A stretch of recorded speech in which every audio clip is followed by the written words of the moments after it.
why the United States Air Force left Afghanistan. Thousands of military members into It's time for American troops to come home. Growing economies and militarization in China and Russia. According to Xi Jinping, China's armed forces will be fully modernized by 2035 and world-class by 2050. The threat of cyber attacks and disinformation campaigns.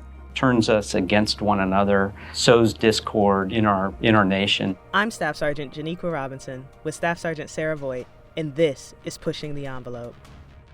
So how did we get here? There are countless decisions and factors that could be pointed to, but I would highlight a few that clearly paved the way. Early in the war, we did achieve our original counterterrorism objective of significantly degrading al-Qaeda in Afghanistan. Over time, however, that mission morphed into convoluted counterinsurgency and nation building. While the U.S. presence in Afghanistan drew down significantly over the last few years, the lack of a defined strategy continued to erode the mission. Chairman of the Senate Armed Services Committee, Senator Jack Reed, gave his opening remarks during the testimony on the conclusion of military operations in Afghanistan and plans for future counterterrorism operations. Despite colossal efforts over multiple administrations, both Democratic and Republican, we were unable to help build an Afghan government capable of leading its people, nor an Afghan security force capable of defeating the Taliban. Afghan soldiers fought bravely in the face of massive casualties, but faced with the loss of American military support and hamstrung by corruption within, they were unable to stand on their own against Taliban forces. During the withdrawal, Major General Michael Thompson, Adjutant General for Oklahoma, addressed military members who served in Afghanistan. And over the last few days, the conversation that I've had with my colleagues, invariably, the sentiment rises to the forefront of the conversation. Was my service worth it? Was our sacrifice worth it? And I will tell you, although I'm a combat veteran myself, and my son is a combat veteran of Afghanistan, and my daughter just returned from Afghanistan in 2019, I am ill-equipped to make that decision. And we will not find an answer to that question on a Facebook poll or a survey or a hashtag moment. The only person that can answer that question is you. It's a deeply personal question. The thing that I would ask you to consider, in your service in Afghanistan, you did everything your country asked you to do. You did your part. On August 16, 2021, President Biden addressed the nation. With the terror threat now in many places, keeping thousands of troops grounded and concentrated in just one country at a cost of billions each year makes little sense to me and to our leaders.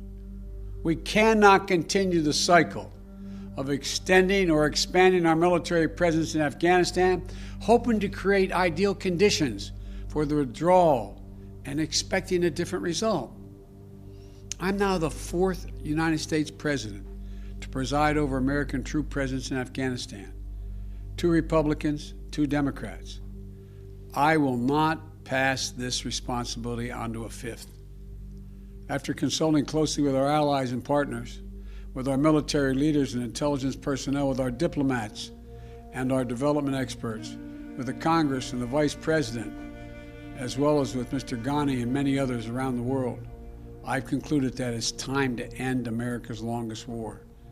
It's time for American troops to come home. 3 weeks ago, we ended the U.S. military presence in Afghanistan, where we saw our airmen execute the largest airlift in history.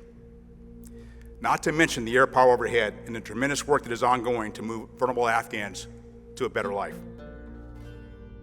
This is CSAF General C.Q. Brown speaking at the Air Force Association Symposium, recorded September of 2021.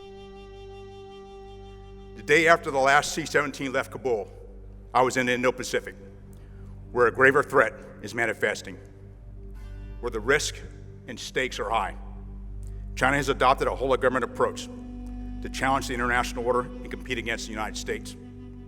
Russia continues to modernize and is flexing its military, not just to challenge the international order, but to fracture it. Strategic competition may not be as stark or obvious as a 9/11-like event. It can be just as catastrophic.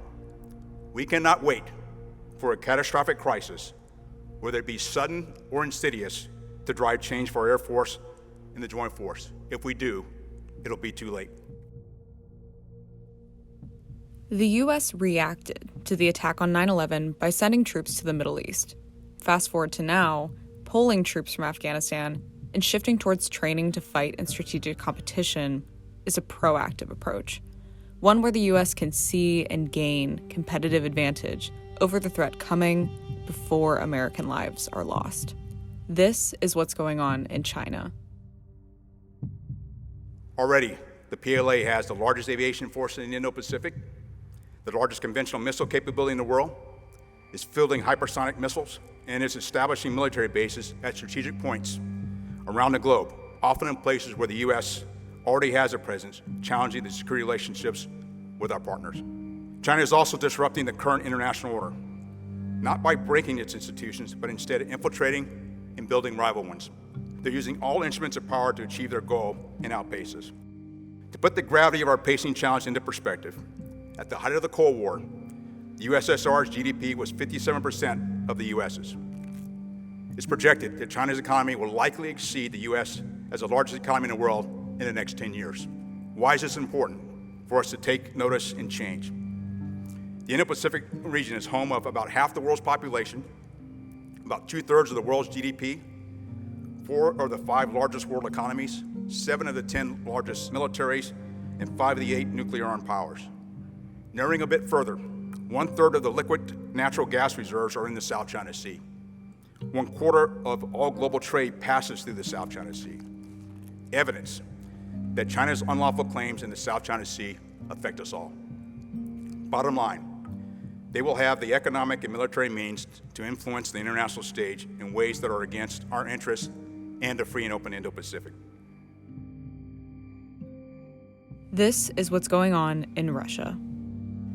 Russia is modernizing and expanding its military capabilities to reinforce its challenge of international norms and directly compete with the U.S., its allies, and partners around the world. Not only does Russia employ its military to coerce unlawful claims in sovereign territories and influence politics, but they also use a wide range of capabilities that are below the threshold of conflict, such as cyber, state-sponsored coercion of nations, seeking to solidify great power status. They're hard to detect cruise missiles, advanced submarines, revamped Air Force, and modernized nuclear capabilities directly challenge the U.S., and they are not afraid to show us. To complicate matters, we are witnessing a new level of joint interaction between Russia and China, as evidenced by Russian and Chinese forces participating in each other's military exercises. Their new and increased joint efforts counter our alliances and our partnerships. We can no longer rest on the successes of yesterday. Some may say losing our advantage is impossible. I say, I don't believe in impossible. In order to gain competitive advantage against China and Russia, the U.S. Air Force has to identify something key: their own vulnerabilities. Mobile devices make every one of us easier to find, make our activities easier to track. They reveal information about us. There are lots of cyber opportunities, both in our personal lives, but also in our infrastructure in the United States. So whether it's gas pipelines and transportation infrastructure, our energy infrastructure, all of those things are vulnerable to things like cyber attack. This is Lieutenant General Jim Slife, Commander of the Air Force Special Operations Command, or AFSOC. His role is to prepare Special Operations Airmen to counteract new emerging threats. Those are the types of things that I think we're at greatest risk of. And frankly, every other nation are at great risk because those pieces of infrastructure are not typically as well hardened as military capabilities are. With the emergence of new tech, threats no longer exist exclusively outside U.S. borders. Now they are within them too. The population of any democracy, the United States certainly, are both the strength but also an opportunity for an adversary to exploit that form of government. And so for the United States, I think our populace is at risk of being fed disinformation that turns us against one another, turns us against a particular political party, sows discord in our nation. When you hear questions about the legitimacy of the election results, for example, or when you see the heavily partisan nature of everything from domestic politics to the way news is reported, the slant that various news organizations will put on a story to appeal to a particular constituency. These types of divisions in our society are unhelpful.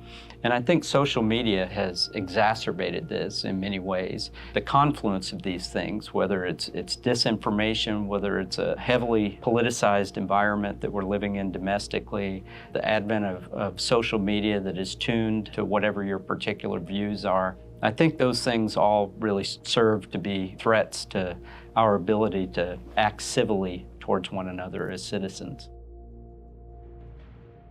With respect to where do we stand in defense against these emerging threats, I mean, for every action, there is some counteraction that we can take. So certainly, we're trying to protect ourselves against threats in those domains. But, I don't think we would be good special operators in AFSOC if we weren't thinking about how we can use those things to actually exploit our adversaries' weaknesses. And, many of these areas, electromagnetic spectrum, the cyber domain, certainly all the attention that's being put on the space domain these days, all of those things are very technically complex. And one thing that I've learned in 6 assignments on the Gulf Coast of Florida is that the only thing better than owning a boat is having a friend that owns a boat. When you think about space, for example, the U.S. Space Force and operationally the United States Space Command have tremendous capability, and we just need the relationships to be able to leverage those capabilities and to support their operations with special operations capabilities. So it's very much a two-way street. This year, the Chief Architect's Office deployed AI algorithms for the first time to a live operational kill chain at the Distributed Common Ground Station and Air Operations Center for automated target recognition. Air Force Secretary Frank Kendall is describing innovation happening between commands that affects total force operations.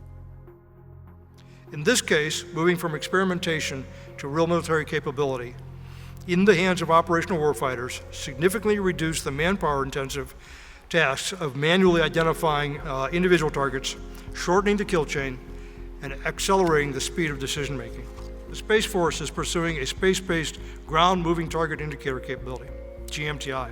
The space-based GMTI system will replace a portion of the JSAR sensing capability. It will surpass the range limitations of current air platforms and provide resilient capabilities in both contested and uncontested environments. I will be looking for other opportunities to rapidly and efficiently move the applications of advanced technology from any source down the field as quickly as possible to get meaningful military capabilities into the hands of our operators.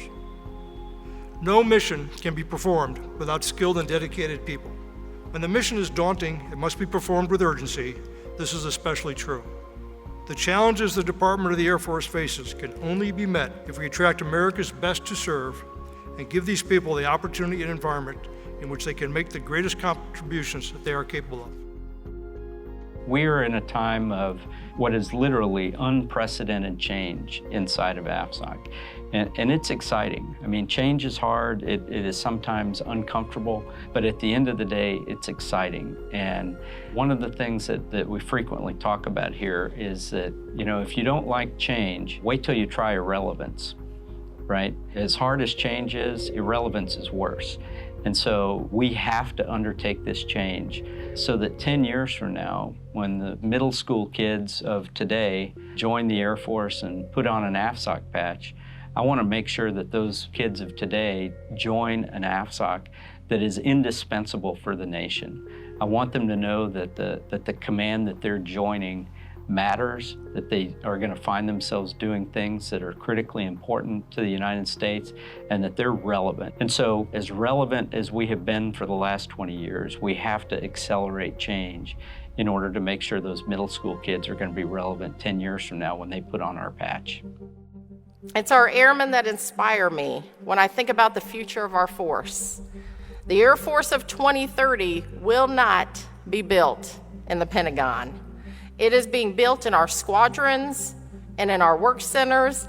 It is being built by you, inspiring your people to enhance your readiness and create a culture that values diversity, inclusion, and respect.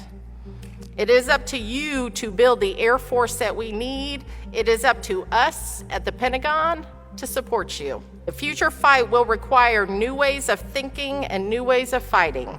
This is not the do more with less mantra. This is a do what we need to do to be able to compete, deter, and win. Tell us what you need, let us know where the challenges are, and help us to help you. It is not just about capabilities and platforms, it is about the creativity, resilience, and fortitude of our airmen.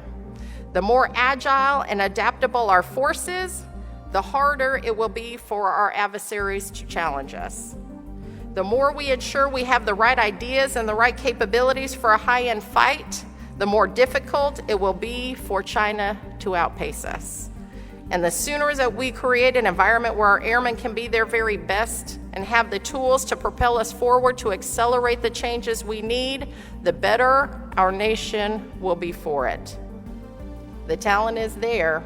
It's in here, folks. The drive is there. The dedication is there.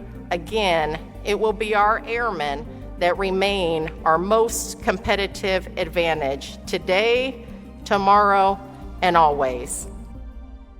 That was Chief Master Sergeant of the Air Force Joanne Bass speaking at the Air Force Association Symposium. Thank you for listening. For more United States Air Force podcasts, visit af.mil.